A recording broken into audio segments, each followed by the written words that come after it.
So over the past few months, we've done quite a few podcasts about transitioning from ministry out of or into, but we've never heard from someone who's come from the military into ministry. And that's exactly what we have today with our guest, Ray Diaz, who shares his journey from the U.S. Army into IT and ultimately into ministry. It's an awesome conversation with a lot of cool insights and tips and a lot of hope. So I'm excited about this one. Let's get into it.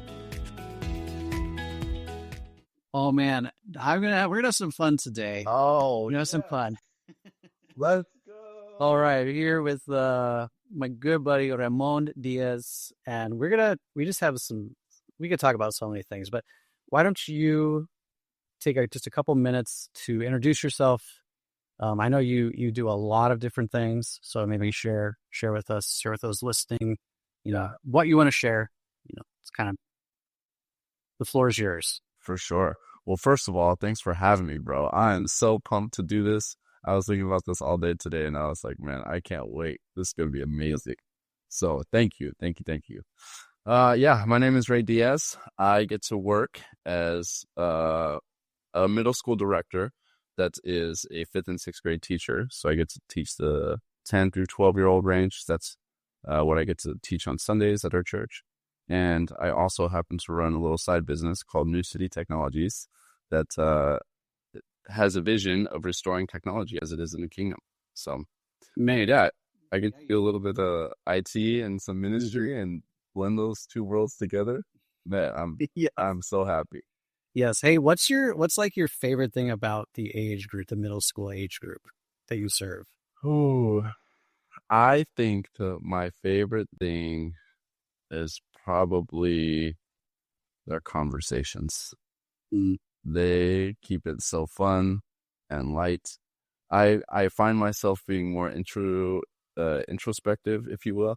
So I'm always like big thoughts and thinking, but when I'm with them, like I just get to have fun.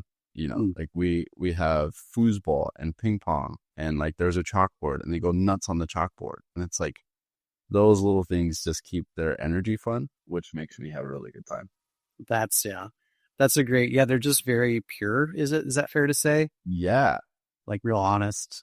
It's so funny because some of them will come in and they'll have their like fidgets ready. So they'll come in with fidget spinners, or they'll come in with a Rubik's Cube, and you could just see the personalities in the fidgets that they bring. Some people just bring books. Some kids bring coloring books. Like it just ranges, and it helps them to focus actually, which is actually kind of cool. Mm-hmm. That's so funny because even the concept of like a fidget, quote unquote, like a quote unquote fidget, would have been a foreign thing. Even recently, like that's a more recent kind of technology. Can you call it that? Yeah. And some of them, they even go to the extent of like making stuff with like a 3D printer. Like I had a wonderful, she's been serving with us, and so she's one of our leaders in the room now. But she makes like these 3D printed objects for these kids, but they're like fidgets, so they can like spin and twirl and like twist and into each other, and like you untie them, and it's a whole thing. And like shout out Heather, she's been amazing, especially for kids that need it. That's super cool. Yeah, it's been awesome. It just really takes everybody, doesn't it? Dude, it really does. And when you talk about 3D printing, bro, like I would have never in a million years thought to make a fidget toy with a 3D printer. How like genius is that? Yeah. It blows my mind. Yeah. And it's cool that, the Heathers of the world get their opportunity to serve in this specific, beautiful way in this ministry. Like that's so cool. So cool. Yeah. They're a great group. I really love doing what I have to do. Well, hey, I kind of have a feeling that junior hires are like a different species. So I applaud your commitments, but so we're titling today, the working title idea is from the military into ministry. And so a huge part of your story is the time you spent in the military. Yes. And I want to kind of tap into some of that. And would you share what your time in the military was, what you did? I don't know if that includes where you were stationed or where you traveled. Like I wasn't in the military, so I don't know all of the language, but yeah. Dude, I will tell you my whole military story, bro. Let's go. Starting at 0600. That's right. At 1423 right now. Yep. Yeah, bro, it was a good time. So I was in the army. I was in the army for 4 years, and I enlisted when I was 17 years old. My grandparents actually had to sign me in. I was adopted by them. And when we went to the recruiter's office, it was one of those moments that kind of paused time. I don't know if you've ever had that before, but like you just kind of like sit and the paper's in front of us. And my grandma looks at me specifically and goes, "Are you sure you want to do this?" I couldn't sign because I wasn't 18 at that time. I was still in high school. And she goes, "Are you sure you want to do this?" And I said, "Yeah, I think this is what I want to do." So she signs the paper, and then I get to sign, and I sign the paper. So I signed the dotted line. A little backwards from that point, there's a test called the ASVAB. So the ASVAB is kind of the test that gets you in to kind of see what you're good at, kind of quizzes you on different things, mechanics and history and English and, just different areas of the military to kind of categorize you in your job. You need a 31 to pass. I got a 33. So I barely passed. Yeah. And I only had, I think it was 4 job options. It was a cook, a tank reloader, infantry, or it was a cable installer, systems maintainer. Big word for a cable guy. And I was like, well, I only have 4. I don't want to see combat, so I don't want to go to infantry or be a tank reloader. That leaves me with 2, the cable guy and the cook. I was like, well, I like to eat food, but I'm not much of a cook. So I was like, well, let me choose the cable. So I chose cable, got signed in, 4 years. Here's my contract. Okay. So I get in, I graduate in May of 2016. Okay. This is, I was living in a town called Ontario, California. Okay. So I graduate from Ontario High School in 2016. In May, I leave for the military in August of 2016. My birthday is August 5th. So it was like I graduate, I have a couple months to kind of chill and like get things together. My birthday happens and I'm gone. I leave August 21st. So it was like just so quick. So I get into military. My boot camp was in Fort Benning, Georgia. It now has a new name. I forget the name of it, but it was the hardest boot camp you can go to. It was all male. And to put it lightly, it was hell. Like it was top 5 hardest things I've ever done in my life. Like from rucking with 80 pounds on your back for 10 miles straight with 30, 40 other guys, to being in the gas chamber. That was the part that I was the most afraid of, to being in the gas chamber, having to remove the mask and be just in the chamber was horrible. Wow. Climbing through and rappelling off a 120-foot wall. There was just things that like I would have never done, sleeping in a literal hole that I made with a shovel. Like, wow, we would call it our foxhole, for 3 days, as we were in the quote unquote field is what they called it. And so all of that was happening and I wasn't a believer at this time. Like I was just kind of going through the motions, if you will, And so I was in the military for 4 years. After boot camp, then I went to my first base, which was Fort Riley, Kansas. Many people know in the military that Fort Riley, Kansas is one of the places you do not want to be. Unfortunately, Fort Riley has one of the highest suicide rates. It has one of the highest depression rates. It is in the middle of Kansas where there is nothing. Is that part of what makes it so difficult, you think? Oh, yeah, for sure. I mean, there's a small little city called Manhattan. It's maybe about an hour or 2 away from Kansas City. So it's really an event if you want to leave the base, And by the end of the week, you don't really want to do anything. You just kind of like want to sit at home and relax until Monday comes around again, So it's cold. Kansas. Kansas was not it. Coming from a city and being in Kansas, that was just not it for me. So stayed in Kansas. As soon as I got to Kansas, I was deployed. We call it rotations. So I was in a rotation into South Korea. So I was in South Korea for 6 months, which was a really cool experience. I'd never been overseas before. So that was kind of the first interaction that I had with overseas travel, which was really awesome. So South Korea, stayed there 6 months. After Korea, I came back to Kansas. So Kansas is kind of my pivot point. Came back to Kansas, stayed there for a year. And then again, I was gone for 9 months. And then I went to Latvia, Bulgaria, the Czech Republic, Poland, and Germany for 9 months. And I was predominantly in Poland, but we had bases kind of all throughout those cities or countries, I should say. So a lot of travel. That feels like a lot packed into 4 years. Oh my honestly. God. It was like that 1 year between Korea and Kansas, or Korea and Europe, I should say. It was like hectic because you're really not stopping, right? Like you get back from Korea, then you're unloading and trying to get everything in order. And then once you get quote unquote everything in order, you're getting ready to go to Europe. And so it was like, there was never really a rest period there. You know, it was just kind of like you're doing it. Yeah. So you're going through the motions of getting ready to go. And then, get back to Kansas after Europe. And then at that point, I was like, I'm good. Like the military was fun, but I think there's more to this. By that time, I had been discipled in Europe. That was kind of my primary discipleship, where I was like actually under a pastor, actually getting some biblical training and some understanding, going to church every week. And that was like where I started to hear God a little bit. And then once I got back, it was like, okay, like I really feel like the Lord is calling me somewhere else. And up in Arizona. Yep. That's the short story of the military.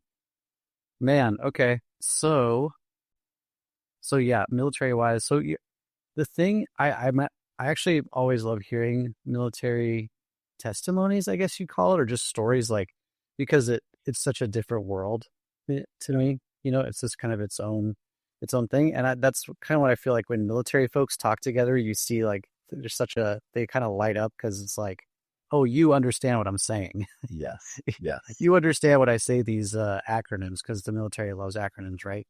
Amen. Hallelujah. But but That's it. but what I'm curious about, I think the most, is just as you're doing this, Mm-hmm. you're kind of are you growing in the vocation that you chose? Like, are you progressing? Are you learning more and more? Like, does the military do trainings and certifications? Like, how does that whole thing work? Yeah, great question. So after basic training, to bring back to the forefront, we talked about like the cable installer. So that was my job I enlisted for. Okay, so after basic training, you are trained to be a soldier. Okay, their whole idea is to break you down and to build you back up to be a soldier. That's the mantra. And once that's done, you go to this thing called AIT, Advanced Individual Training. And so my AIT was at Fort Gordon, which is also close to Benning. It's in Georgia. So Benning's in Georgia, Fort Gordon's in Georgia. So I didn't have to go far. My AIT was in Georgia. And that's where they teach you your job. That's where they teach you how to, for my case, be a cable systems installer and maintainer. And what that meant was just, I was a cable guy. I got to climb telephone poles. I got to go in manholes. I got to run cable. I got to terminate cable and fiber and just do the cable work, the hard on-ground work of cable laying, cable making, the whole thing, all cables, coax, Cat5, so on and so forth. So that's where they teach you your job. Once you're done with your job or your AIT, that's when you go. They say, okay, you've passed your job. You're now adequate enough to do your job. Now go do your job for the big army is what they call it, the big army. And that's when you go to your base. So that was Fort Riley, Kansas for me. Got it. Okay, that makes more sense. So then at that point, you're now maybe 6 to 9 months in, and you're now doing this job for the next 3 years-ish. Yep. In Korea and then over in Poland. Yep. So while you're doing this job, did you, when you were in high school, did you have any inkling that like, oh, I kind of like computers and cables and tech? Like, was that a thing? I would have conversations with my sister and tell her I would never be a computer nerd. That You called it, you call it a computer nerd? I did. I was like, no, I'm not going to be a computer guy. I remember briefly having a computer growing up, but it was like very bare bones. We didn't have Wi-Fi. It was just a computer with pinball, and we would play pinball or Minesweeper. It was kind of like that setup. So I was never into computers. I felt like the military was the path for me. And so I was like, okay, like I'm going to make this decision, but I really don't know what I'm stepping into. My thought was, well, they're going to teach me my job, so I'll be good. Sure. I don't have to know anything about it because they're going to teach it to me. Mm-hmm. And lo and behold, that was the case. I find myself to be more of a natural, curious person. Mm-hmm. So when I got into cable, I started asking just plain questions. Why are we laying this cable? What is this cable for? How are we using this cable? And in that process, I was taken under of somebody's wing, and they kind of showed me the process of like, well, we lay this cable because it actually, like, you're communicating with people, and this cable is the byproduct of that communication, or the communication is the byproduct of this cable.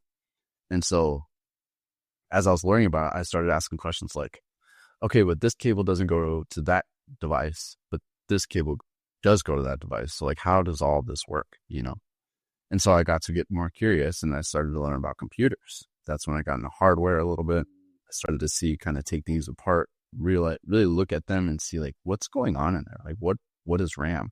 What does that do? What is like, we all know we have a battery in our computer, but like, how does it actually work? And so then I got into more curiousness, and I was like, well, if we have a computer and we're communicating through the cable, how does Wi-Fi work? Like, there's no cable in Wi-Fi. That's what my initial thought was. But actually, there is so much cable in Wi-Fi to make it work.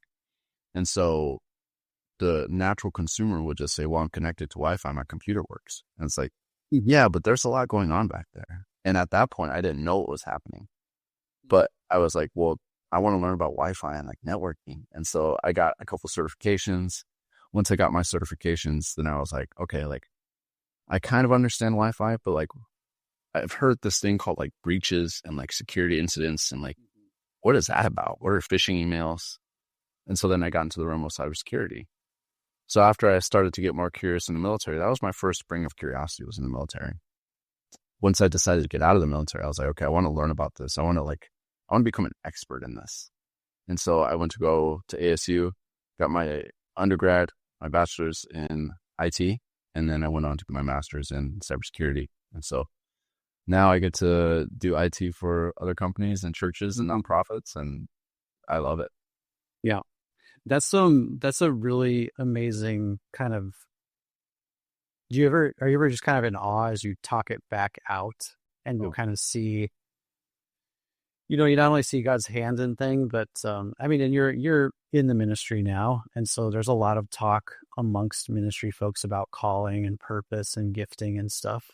Yeah. And so there's a lot of maybe I'd say in this way of confusion, but in your story, what I love is what you knew was you really felt the conviction to join the military.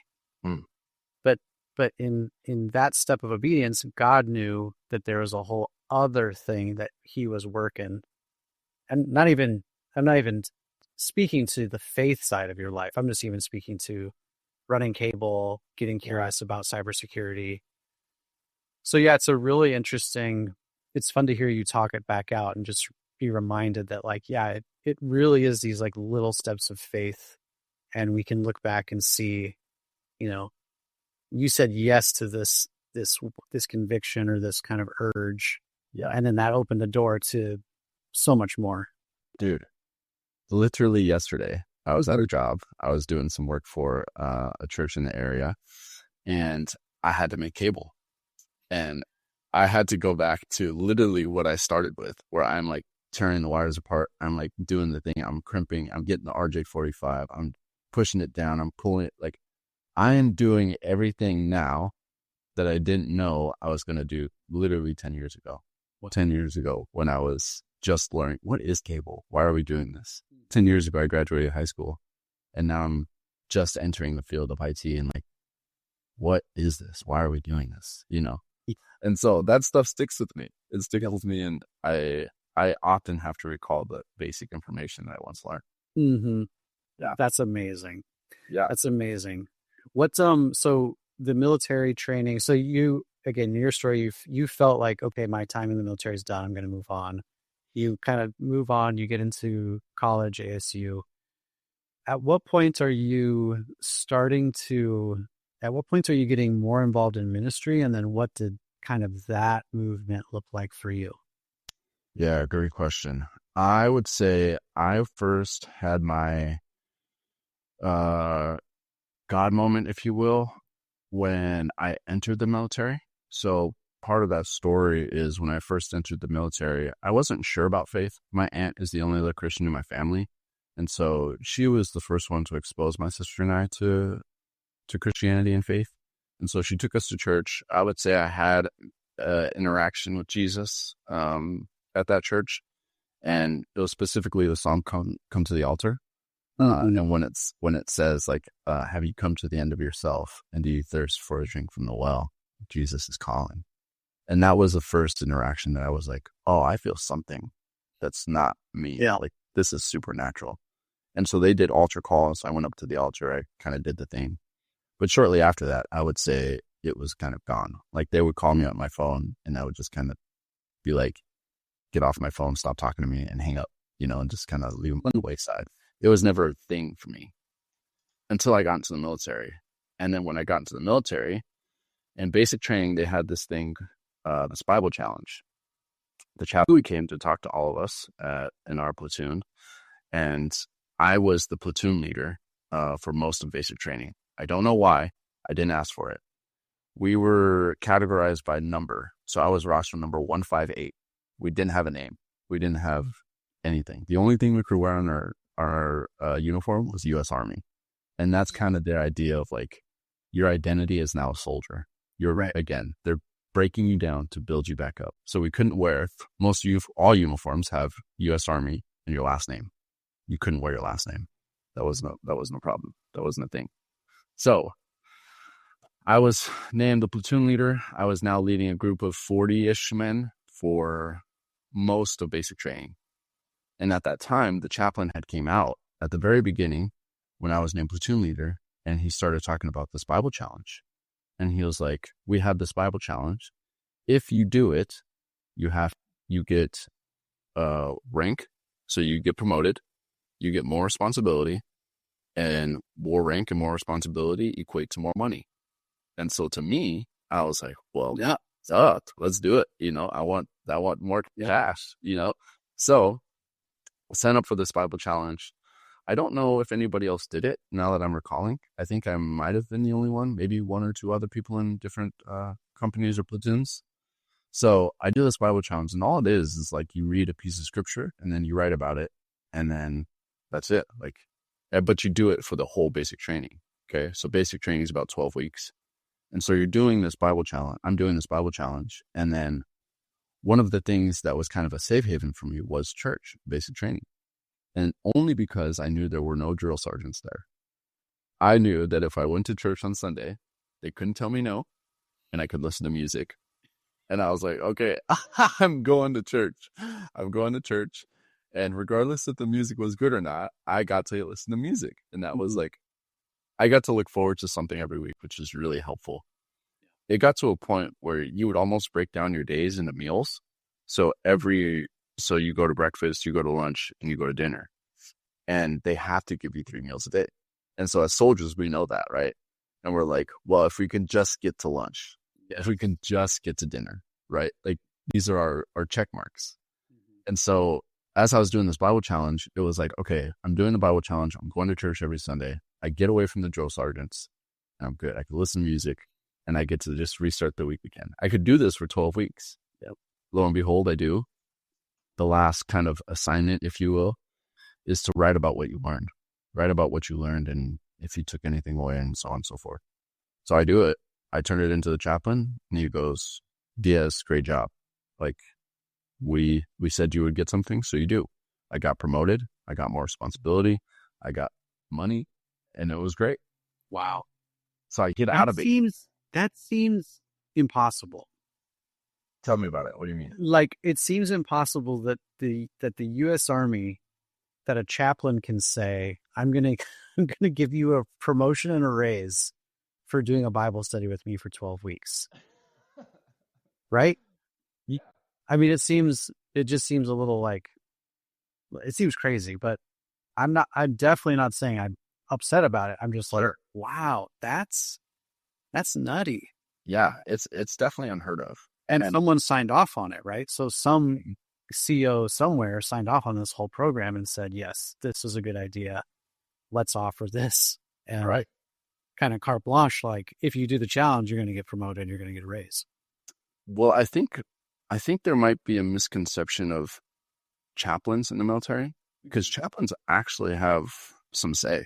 Like, because they're in such a niche kind of position, that maybe they are with some of the higher ups. So the chaplain that I'm going to talk about here soon, and James Walker, he was a captain, and most captains are usually with the higher ups. And so there's like colonels, there's majors, and it's kind of like, those are the kind of people who hang around, but those are also the people that make decisions. Yeah. You know, and so the chaplain kind of gets to like whisper, you know? Yeah. And so you're, all right. So in your story, if what you're describing is like, this group could have been hanging out and the chaplain could have been like, hey, I've got this idea. Will you sign off on this program for me? And you're kind of saying, yeah, this could definitely happen like that. Yeah. Yeah. Okay. Yeah, absolutely. That's awesome. And it was great. I mean, it was easy, you know, like it took maybe 10 minutes a night to go through the read scripture and like journal. Like it wasn't hard, you know, it was another thing to add to the to-do list. But for me, it was the long game, right? Like I was like, okay, at the end of this, I get promoted, I get responsibility, and I get more money. I'm cool with it. I'll do it, you know. I'd do it twice. All right. I'll go back and do it. That's right. You know? So anyways, so I get to that. That's when I'm introduced to Bible and my Bible reading, journaling, and all that. I get out of basic training and I go into AIT. And I would say that's when I kind of drifted, if you will. I wasn't as intentional, but there was something about that Bible that just stuck with me. Like I still have the Bible with me. And sometimes I just go back and look at it and I'm like, these are like sacred, you know, these are where it started. And when I was in AIT, as I talked about previously, I would still go to church, but there was no fruit. I wasn't bearing any fruit, you know, until I would say after Korea. When I came back from Korea, we had a new chaplain come in. This chaplain was James Walker. James Walker is still a huge mentor in my life. Yep. I love that guy a ton. But he was the first one to kind of introduce me to Jesus, I would say. Like he was the one to be like, come see what this thing is about. I would go to his office and we would just talk. And like he had become a safe haven for me to go and just like rest and be a refuge and like just relax. And one of the things that I had felt the Lord was saying when I was in Europe was ASU. So I had the ASU Sun Devil on my phone as the wallpaper. So I was doing this thing where every next stream that I wanted to accomplish, it was my screensaver. So when I opened my phone, I could see what I was dreaming for. And so the Sun Devil was my next kind of big goal, if you will. And I wasn't sure yet. I actually was thinking about UNLV, University of Las Vegas, Nevada, but ASU always sounded attractive to me. So I was like, okay, like I'm going to put that for now, you know. But I applied to all these schools. Yeah. Lo and behold, I get to talking to James Walker, and he's from Arizona. And he's from a church named Redemption Gilbert. And he was a kids director, and he was a pastor there. And so I start to talk to him, and we get to talking. We get deployed together in Europe. I would say in Europe was when we got pretty close. That's when he started to disciple me. He started to I would go in his office and he would tell me about like what he's teaching this Sunday. And we would just have gospel conversation, you know? And as that continued to happen, like he would either correct me if I was doing something wrong or if I wasn't living in a way that I ought to be, or he would encourage me in that same way, you know? And so I knew I could always go to him for advice or like just help, quite frankly. He was the chaplain. And so that was also kind of the little army trick was like most soldiers know if you talk to the chaplain, they're not going to tell you anything because he's doing his job. The chaplain is doing his job. So his job is not to give you orders. His job is to literally like be a pastor, be a chaplain, listen, offer advice. Yeah. Whatever the idea of shepherd is, like to be a counsel, to be a safe place, to be a warm hug when you need it. Like you go to the chaplain when you need those things, you know. That's a beautiful way to say it. Yeah. Yeah, it was that. And so I was there often.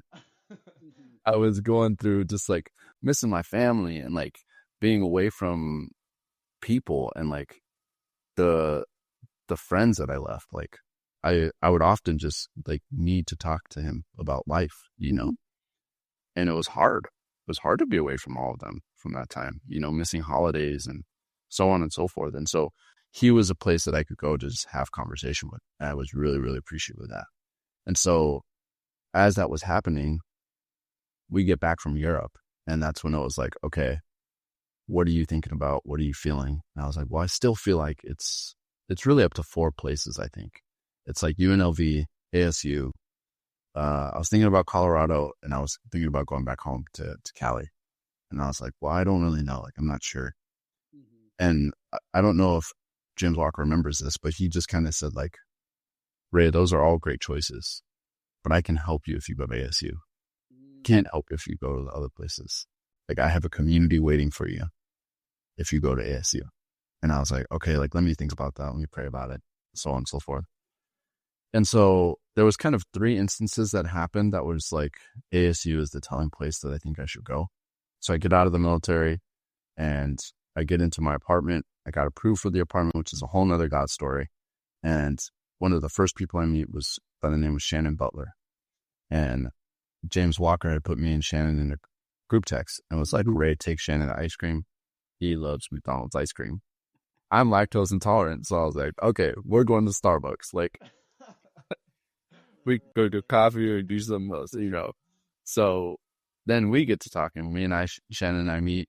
We have a great conversation. First time meeting up, he asked me my story. I get to just tell him about it.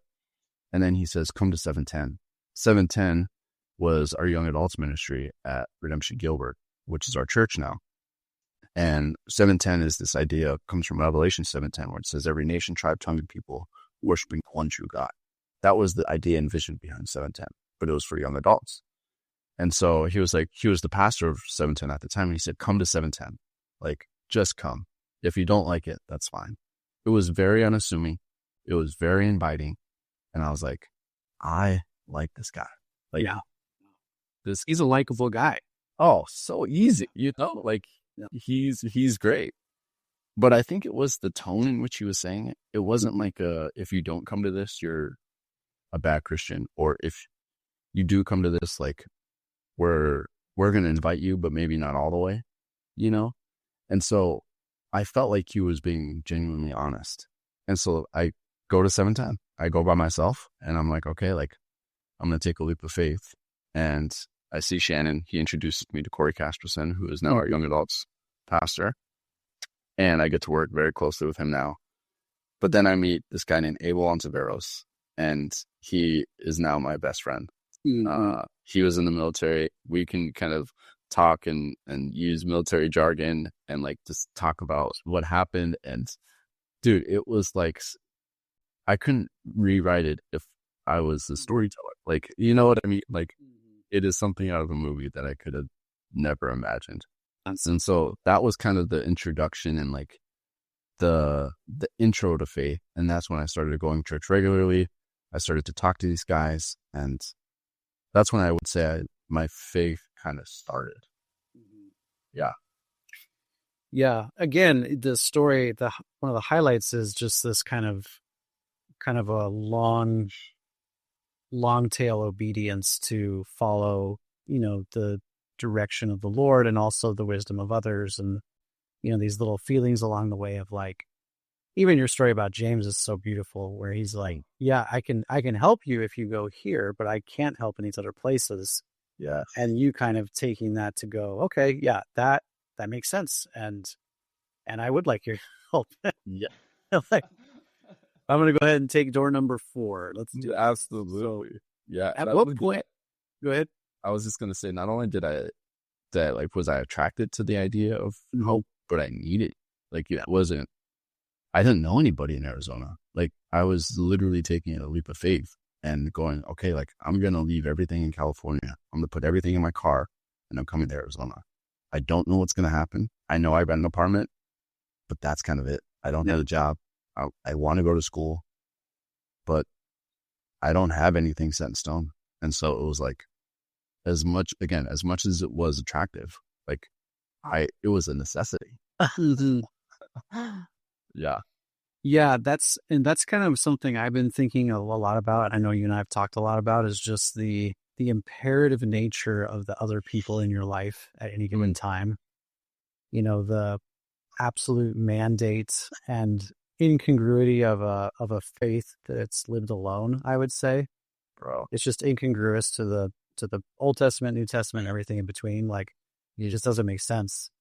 So in a story like yours, one of the highlights is you know, if you were to draw a timeline of your story, you'd have almost these pictures, these faces all along the timeline of these people, right? That were so beautifully placed in your life, starting with, you know, grandmother and grandfather who were so pivotal in this season, and then sister, and then mentors and commanding officers and James, and then it goes on and on and on. Yes. And it feels, you know, and again, on the one hand, it's so miraculous and so beautiful. And on the other hand, you just get this sense like, yeah, that feels right. That's how it's supposed to be. There's just the reality that God uses his people to help his people. It just is. Right. There's this idea that says, like, we can't operate as a body unless we're all a part of it, right? And it's like, I can't say I don't need the foot if I am a hand. Like, we have to operate in unity. And it actually, like, shows that we're Christian, right? Like, that we are followers of Christ when we do that, when we operate that way. Because when we don't, we often look like the world. And that's not what we want to look like, as we're called to be set apart and different and holy, like, right? Like, all those things are true. But if we're not operating as the body, like, well, to your point, we're incongruent with what he has called us to. Right. Does that make sense? Oh, yeah.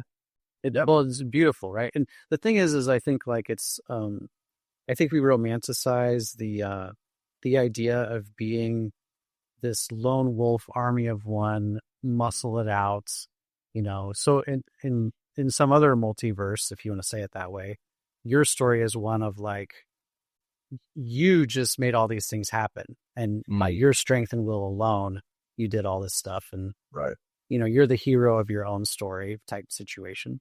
But again, that's just not, it's romanticized, but it's just not really, it's not reality. Sure. I'm thinking about this right now in my own son's life, who, you know him, and he's trying to get a job. And it's like, well, getting a job is so much of, like, well, who you know. Yeah. But this is also so much of what life is like, is who's in your ring, who's in your corner, who are your friends, who are your mentors, who are your counselors, who are you doing life with, who are you talking to, who are you rubbing elbows with. It's just so important. But yeah, I even kind of imagine, like, people joke about the Aaron Rodgers thing, where he took 3 days in a cave by himself and, like, in this dark room or whatever it was, you know. And I think about that. I go, how lonely? Like, I can't imagine. Now expand that to what, I'm 27 now. Expand that to 27 years, where I'm living by this mantra of nobody can help me. I got to do it all on my own. Which now means, well, if nobody can help me, like, I probably can't go to the grocery store to pick up my favorite snack because somebody put that snack on the shelves for me to actually grab. But I need to do that. No. So I need to go to the maker and figure out how to make it so that then I can have that snack. Yeah, it just makes life more complicated, and it's not the way it's supposed to be. Well, and it's not even possible. it's a complete pipe dream. Like there's no version of any of this where you can even think you can do it without other people doing what they do. So anyway, yes, yeah, that's I love that part of your story, and I love that idea that if you were to timeline this thing out, you'd just have all these beautiful faces of these people and these moments and these highlights, and I don't know, that's really cool. But yeah. I'm curious, as you tell the story, I'm curious at what point did you start to feel that little twist of like, ooh, am I going to be doing ministry? Like, am I going to, what am I doing here? And maybe I like ministry, and maybe I like serving others. Maybe like, what's going on here with me? Yeah. Do you remember how that kind of played out? I would say that was a long process and still processing. Thank you for your honesty, Ray. That's right. I would say that it started when I started to get discipled, and like shortly after being a part of Redemption, I was asked to be put on staff as this thing called LDP, which is our leadership development program. And it was a group of diverse people that would come to the table from all different walks of life. And we would talk about scripture in the Bible. And Paul Ortino was the pastor at this time, and he was the one to kind of birth this idea. And so he would help us and walk with us and bring speakers in to talk about things that were helpful. And so that's when I started to get more curious about scripture and Jesus, who God is, what is the Bible about? And then it started to go, okay, well, like I want to serve, and I want to be like a part of the community. I didn't want to just be a consumer anymore. One of the big things that I've always tried to do is to be a part of something bigger than myself. And part of that is being a part of a church, a body, right? As we've talked about.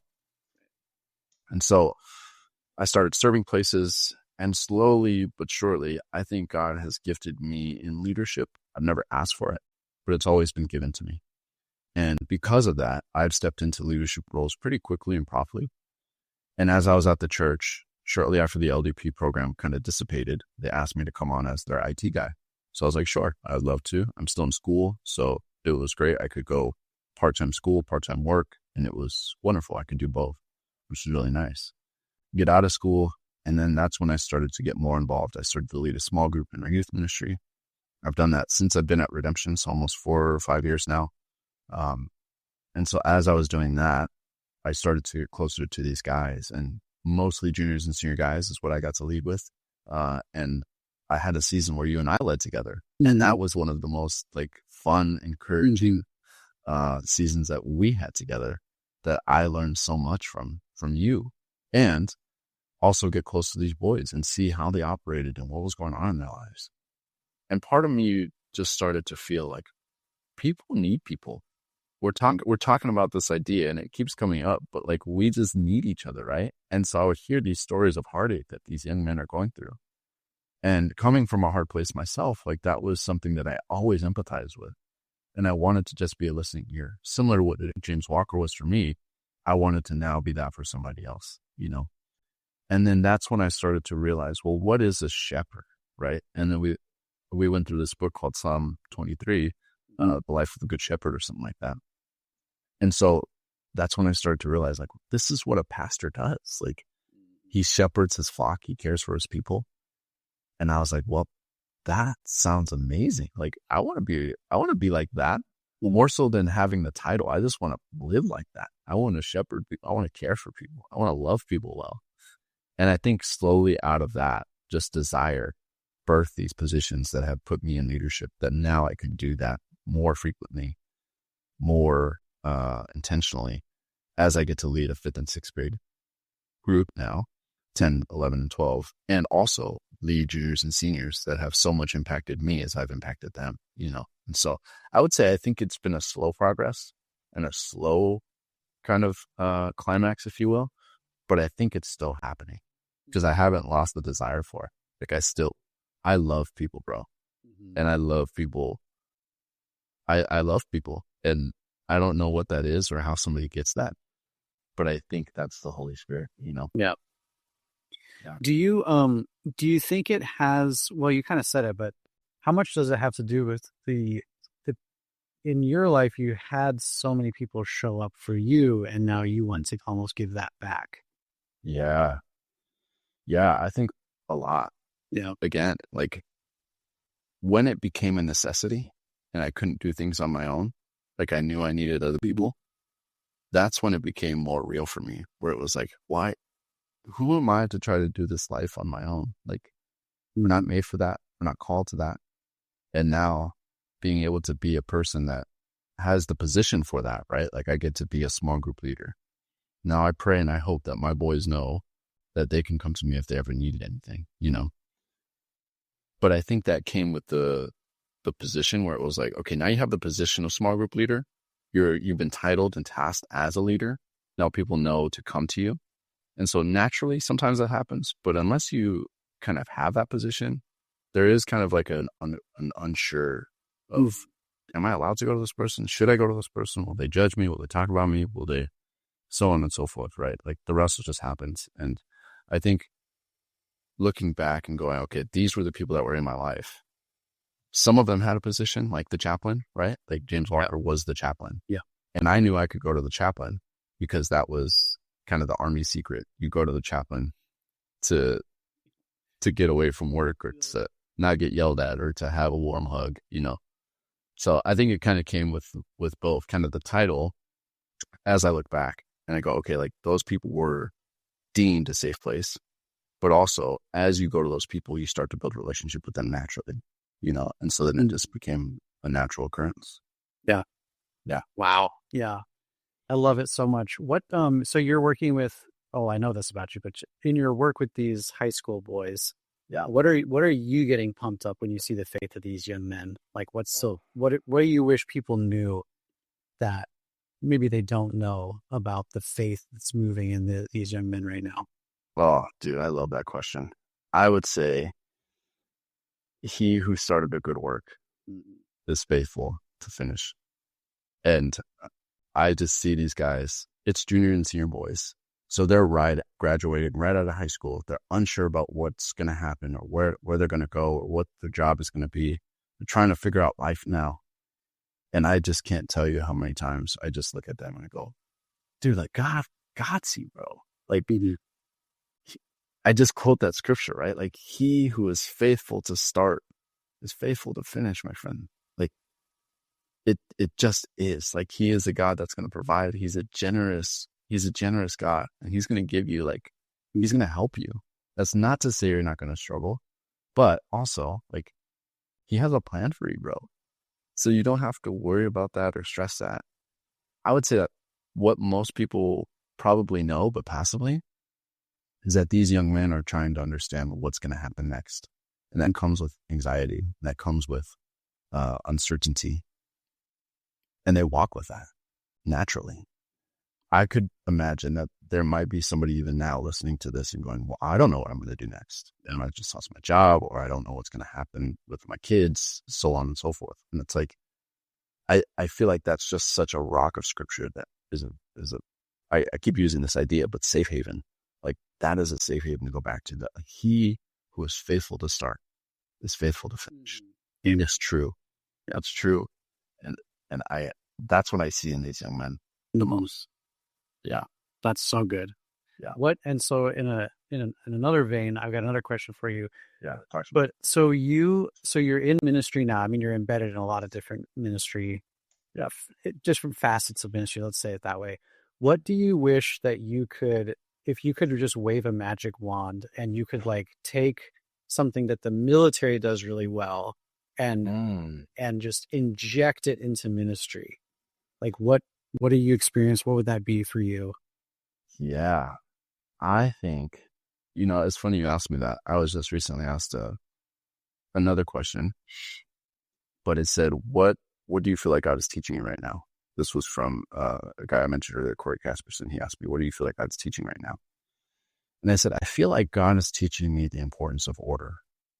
And I say that I get to work at Phoenix Seminary as their IT specialist.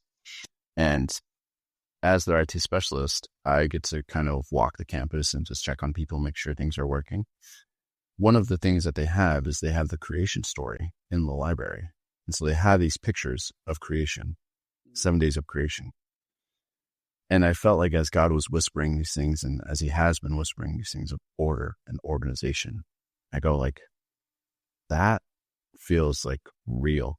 I get to see these pictures of creation, and then this whisper of order comes, and I'm like, Lord, you've always been about order.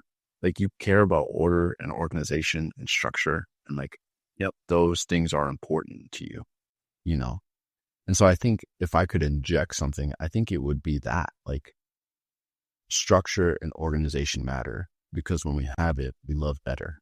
We love more. We love more. We love better. We love more healthy. I think people can often say like, well, I'm just loving. And yeah, you are. You're serving well, but you come home and like your family has nothing left. They don't get the other 60% that you gave to your community and to your flock, And I think order and organization, I would say structure, if you will, is kind of the whispers that I feel like I'm getting right now. So you would like to inject just some more structure, logistics, planning, maybe you could say it that way. Yeah. Yeah, I could. Yeah, that's not a surprising answer, I would say, at all. Like, I think that's probably spot on. And, I think probably a lot of ministries probably feel that same thing, is like, man, I wish we could get things, tidied up around here in the sense of our processes and planning and different things like that. Yeah, I think naturally churches probably lean more relational, which isn't bad, right? Like, that's part of what we're called to, is being relational, loving people, so on and so forth. I think when we lean too far that way, structure and order kind of gets thrown out the window or by the wayside, and it becomes chaos. You don't know who's in charge of what, and if something breaks, who you go to. All those things are important too, And so I would find myself more as a naturally organized, disciplined person, structured person. So maybe this is biased, but I think that's what sticks out to me. Yeah. Yeah, no, that makes sense. Is your experience then, you kind of just were saying this, but is your experience one that would say one of the things that feels disordered is this idea of like, well, who is my, quote unquote commanding officer here in this church organization, and who do I go to speak to this, and who do I go to speak to this? And it actually makes me wonder, like, how in the heck does a church really do that better? Because you're right, it's not only so fluid, but there's such an organic nature to kind of being an entity or a community that is constantly revolving around people. And so, if I would say this, like, people are the end goal within a church. So how do you, whereas the army might say, like, it's not necessarily people, we have this mission. Yeah. This mission is the end goal. Right. And my mission is clearly defined by this objective, which is, I'm going to say something that's going to get me in trouble. So I just leave it like, sure. Like, my mission, my objective is to get, all of the trees from Hawaii. That's very measurable. Yeah. Right. Yeah, absolutely. But maybe part of the issue is like, well, what objectives and measurable objectives in the church would then lend themselves to the type of organization that would feel, to someone like you'd say, okay, yes, this is the kind of structure I'm talking about. Yeah. Maybe if I can pose a question back to you. Yeah.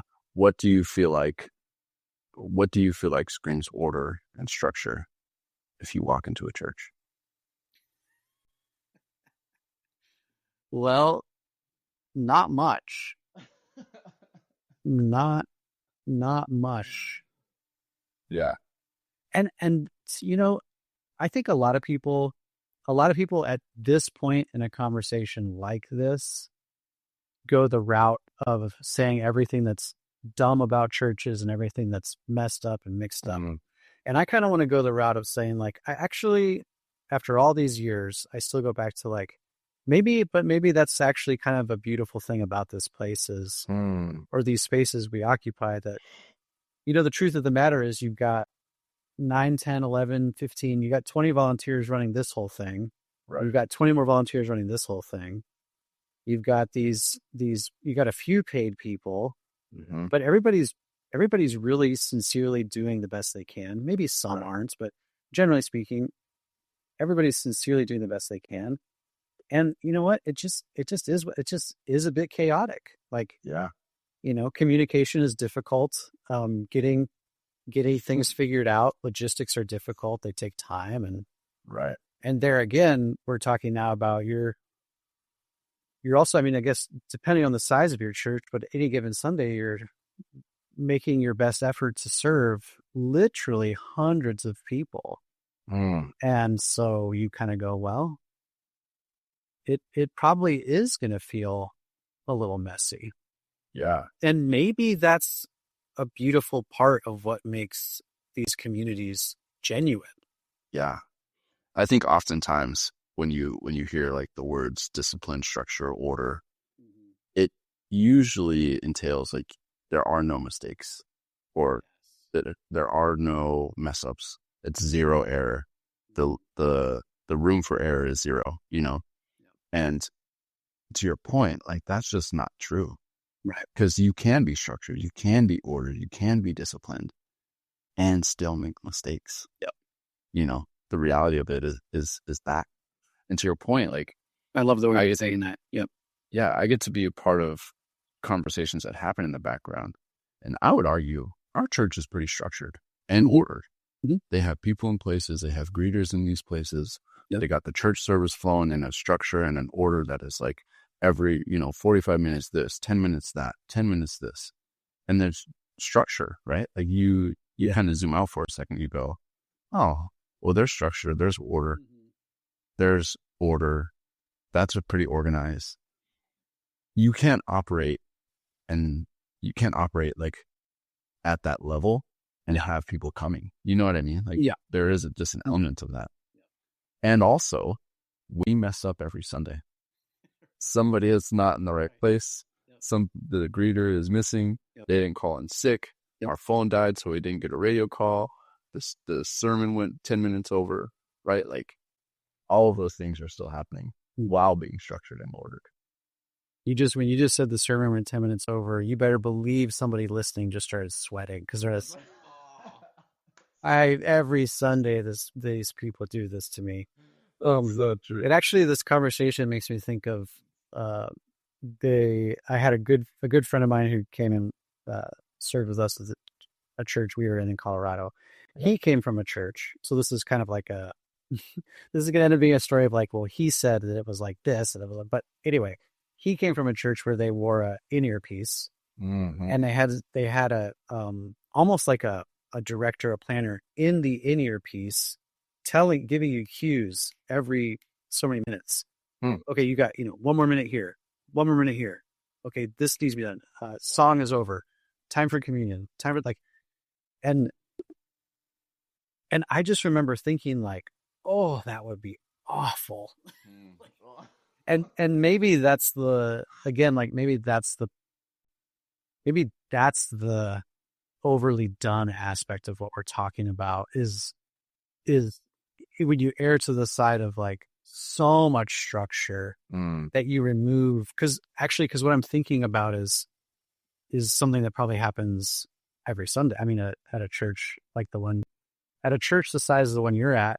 Sure. Here's something that happens every Sunday is someone shows up and starts talking to one of those volunteers, and they need to talk. Amen. Like something's going on in their life that they need to talk to someone and they need prayer. Yeah.